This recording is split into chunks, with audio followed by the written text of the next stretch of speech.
Okay, we're here at Sequoia with Mark Kvamme. We're talking about content on the internet. Mark's been a big investor in content plays, specifically Funny or Die or the Or Die series. Talk a little bit about that. In the middle of the writer's strike, this has sort of become the trend du jour, the idea of VCs and Hollywood mixing once again. We're trying one more time. No, I mean, basically the idea is could you, from the very beginning of a company, take the best of Silicon Valley and combine it with the best of Hollywood? Well, could you? Well, you know, it's still early on. We've only been doing it for 9 months, but it's sort of working. What's the theory behind it? The idea is that Hollywood has this iron grip on these stars. They pay them a gigantic amount of money up front, and they don't own anything. So the theory is let's be partners and let's build a company rather than just doing a transaction. And they'll still do that. I mean, it's a great opportunity for them to get a $20 million check, but at the same time, there's no inherent value of the library, if you will. So what we do is we partner with them and say, hey, let's go build a company together versus just doing a show together. Now, what's changed from last time they tried this? Again, it's been tried before in the last sort of iteration. What's different now? What's different? I think video. Video's different because now, I mean, what they're really, really good at is telling stories with video. And in the past, it was kind of a little bit of everything. But, you know, when Adam McKay and Will Ferrell can throw together The Landlord in 45 minutes in their backyard and have 50 million views, because that's what they're really, really good at, I think that's what changed. I think people are watching video on the net. That's what's fundamental. And it's in a short form. It's not these long format big killers. It's all these short form. Where's the monetization that goes with that? Because a lot of Hollywood films obviously cost a fortune. You know, they've got all those Porsches they need to buy and stuff like that. How do you change that equation when this is a very inexpensive thing and yet it still has to make money? Well, you have to garner an audience. You have to create a channel. It's just like, you know, Bravo is not NBC, but Bravo is a very valuable asset, just like MTV is a valuable asset. If we can grow an audience on Funny or Die, the channel of, call it 500,000 visitors a day, that's a very valuable asset for advertisers. And so that's what we're doing. So, but you're going to expand outward. It's not just going to be Funny or Die. Yes. It's going to be how many dies are there going to be? Hundreds of dies. All right. What's your next one? Well, we have Shred or Die with Tony Hawk. Right. And we've also done My Blue Collar. And you're going to see in this quarter a couple more. And basically, the best way to look at it is just go up and down your cable dial. You know, just say what's happening in news, what's happening in sports, what's happening in Food Channel, Bravo, E-Entertainment, those sorts of things. And how difficult is it to sell advertisers on this idea? The tough part still is the UGC, the user-generated content. I mean, they're still a little bit worried about that. As they should be. As they should be, because there's some wacky stuff going on out there.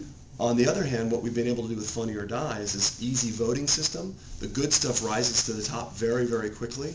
And, you know, there's some stars being created, if you will. And the folks are fine with advertising in that sort of environment. And how do you like dealing with Hollywood? You know, again, it's the middle of this writer's strike. It's a lot about the internet and about digital distribution. What is it like dealing with them now? They've been very recalcitrant for many years. Actually, so far it's been really, I wouldn't say it's easy, but I mean they're very open. They just want to be, they want to be treated fairly. And when I sit down and I say, you know, for example, I said to Will, I want to be your partner. And the next question he says, well, how big is my production budget? I said, you don't have a production budget. Okay, we're going to do this as a partner. We're going to grow it up. We're going to do short form. It's going to be inexpensive, so on and so forth. Well, how many people don't know? We're just going to do this as a small startup company. And so we're having to relearn some of their, you know, lexicon, if you will, and how they do business, and they're having to learn how we do business. And how do the big studios look at this? I think they're still kind of in a wait-and-see mode. I think they're trying to figure out exactly where the opportunities are. I mean, they've been by and large owners of content versus partners with the creators. They don't want to be partners, trust me. I've talked to them. I don't know one way or the other. No, they don't. But they like the slave system they have in place just fine.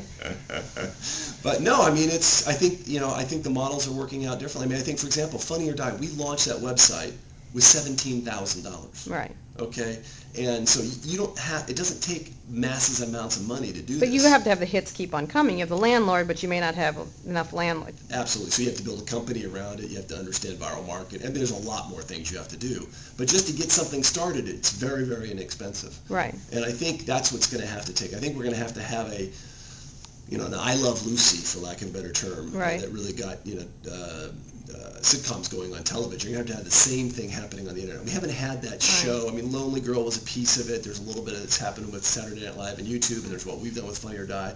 But there really hasn't been a ubiquitous show that everyone's got to see. That everyone's got to see. There's a new movie coming out about a website where someone kills people based on how many people watch. I don't know if you know that. Oh, no. Yeah. Sounds Don't do crazy. that. No, I wouldn't Don't do know. Die or Die. Yeah, Die or Die. Die or Die. Dead or Die. Dead or Die. What's the biggest hype right now? To your final question right now, that you see as a VC.